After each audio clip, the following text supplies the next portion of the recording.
You can now add comments to your bill of materials.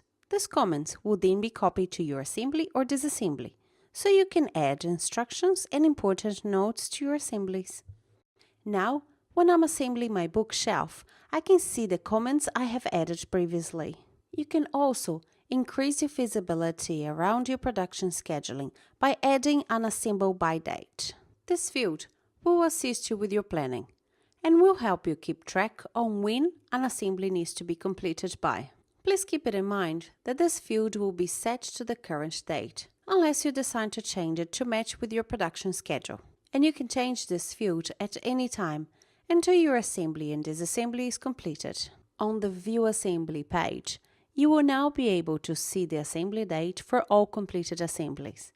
This field is read-only and will be only displayed if you have completed your assembly or disassembly. Here you can also keep track of all assemble by dates.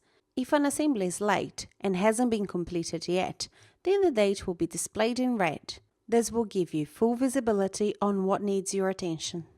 Over in the Production Enquiry report, you will now find several new filters that will increase your visibility. For example, status, product group, auto-assembly, and more. There's also a new column for you to keep track of your assemble by date, showing all late assemblies in red, and another column for the completed ones, displaying the assembly date. And to make your life easier, you will also have the flexibility to keep track on your late assemblies and disassemblies on your dashboard.